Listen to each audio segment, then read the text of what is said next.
પ્રકરણ બીજું પ્રાણીઓમાં પોષણ. પહેલો પ્રશ્ન વિકલ્પો. એમાં પહેલું, પાચિત ખોરાક શોષણની સપાટીમાં વધારો કરતા પ્રવર્ધો માનવ શરીરના કયા અંગમાં આવેલા છે? તો એમાં જવાબ આવશે નાના આંતરડામાં. ત્યારબાદ બીજું, નીચેનામાંથી કોણ ચરબીના પાચનમાં મહત્ત્વનો ભાગ ભજવે છે? તો પિત્તરસ. ત્રીજું, ખોરાકના બધા જ ઘટકોનું સંપૂર્ણ પાચન કયા અંગમાં થાય છે? તો કે સી, નાના આંતરડા. ચોથું, પાચન માર્ગ સાથે સંકળાયેલી ગ્રંથિઓ નીચેના પૈકી કઈ નથી? તો કે બી, જઠર. પાંચમું, ઘાસ ખાતા પ્રાણીઓમાં ખોરાક નાના ગોળકો સ્વરૂપમાં મોંમાં પાછો આવે છે અને પ્રાણીઓ તેને ચાવે છે. આ પ્રક્રિયાને શું કહે છે? એ, વાગોળવું. છઠ્ઠું, પ્રોટીનનું અંશતઃ પાચન કયા પાચક અંગમાં થાય છે? તો એ, જઠર.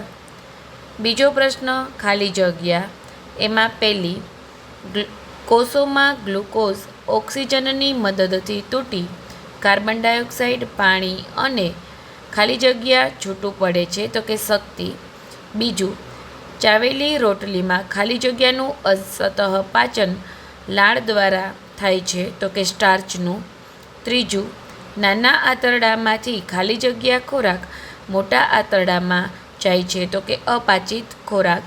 ત્રીજું, ખાલી જગ્યા જઠરની દિવાલને રક્ષણ આપે છે. તો કે શ્લેષ્મ. ચોથું, અમીબાને હલનચલન અને ખોરાક પકડવામાં ખાલી જગ્યા મદદ કરે છે. જવાબ આવશે ખોટા પગ.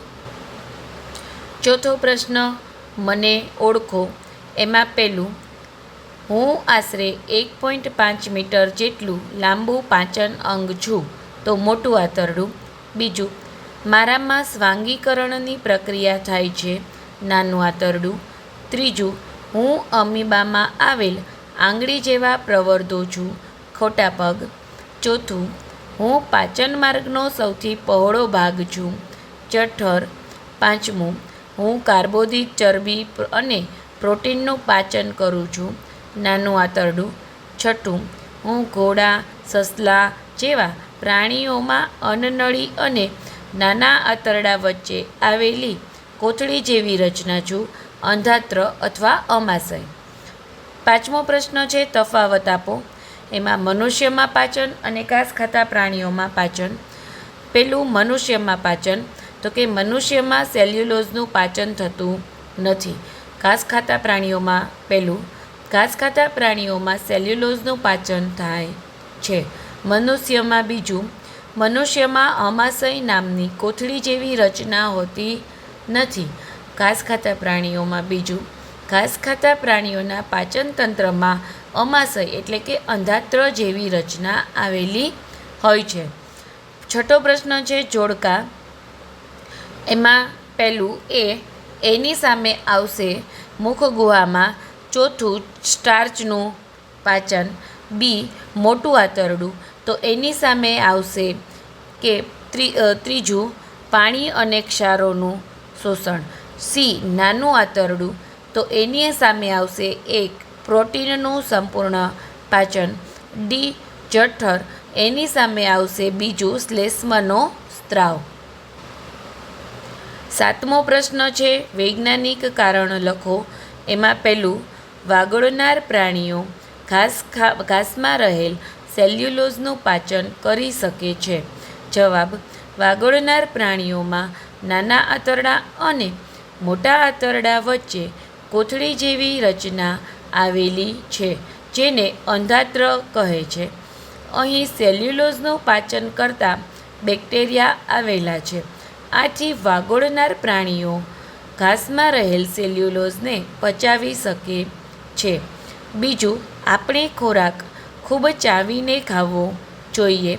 જવાબ, ખોરાક ખૂબ ચાવવાથી તેનો બારીક ભૂકો બને છે. તેથી ખોરાક નરમ અને લીસો બને છે. લાળમાં રહેલ ટાઇલિન ઉત્સેચક ખોરાકમાં સ્ટાર્ચનું શર્કરામાં રૂપાંતર કરે છે. વળી ખૂબ ચાવેલો ખોરાક જઠરમાં અને નાના આંતરડામાં જલ્દી પચે છે. આમ ખોરાકનું પાચન સરળતાથી થાય તે માટે ખૂબ ચાવીને ખાવો જોઈએ. ત્રીજો પ્રશ્ન છે, જઠરની અંદર હાઇડ્રોક્લોરિક એસિડનો સ્ત્રાવ થતો હોવા છતાં જઠરની અંદરની દિવાલને નુકસાન થતું નથી. જવાબ, કારણ કે જઠરની અંદર મોટી અને ચીકણી મ્યુકસની પાતળી ચાદર રહે છે. આ ચીકણો પદાર્થ દિવાલને એસિડથી સુરક્ષિત રાખે છે. જઠરની અંદરના કોષો ઝડપથી નવીનીકૃત થાય છે, જેથી જો થોડું નુકસાન થાય તો તરત જ ઠીક થઈ જાય છે. ચોથું, મનુષ્ય સેલ્યુલોઝનું પાચન કરી શકતા નથી.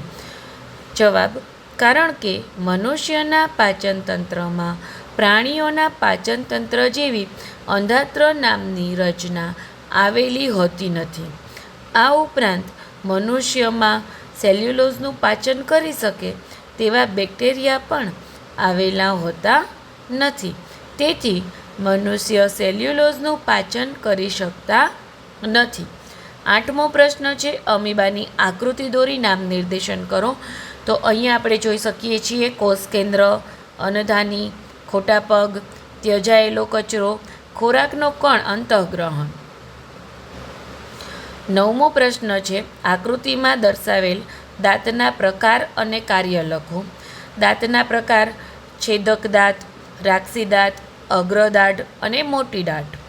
એમાં છેદક દાંતનું કાર્ય કાપવાનું અને બટકું ભરવાનું, રાક્ષી દાંત ચીરવાનું અને ફાડવાનું, અગ્રદાઢ ચાવવાનું કાર્ય કરે છે, મોટી એટલે કે પશ્ચદાઢ ભરડવાનું કાર્ય કરે છે. 10મો પ્રશ્ન છે, મનુષ્યમાં પાચન તંત્રની આકૃતિ દોરી નામ નિર્દેશન કરો. તો એમાં આપણે જોઈ શકીએ છીએ મુખ ગુહા, લાળ ગ્રંથિ, જઠર, સ્વાદુપિંડ, નાનું આંતરડું, મોટું આંતરડું, મળાશય અને મળદ્વાર.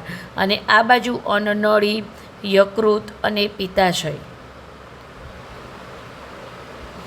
11મો પ્રશ્ન, અમીબામાં ખોરાક ગ્રહણ અને પાચન સમજાવો. અમીબા તળાવના પાણીમાં રહેતું સૂક્ષ્મ એકકોષી સજીવ છે. તે કેટલાક સૂક્ષ્મજીવોને ખોરાક તરીકે આરોગે છે. જ્યારે તેનો ખોરાકનો આભાસ થાય ત્યારે તે આંગળી જેવા પ્રવર્ધો બહાર કાઢે છે. તેને ખોટા પગ કહે છે.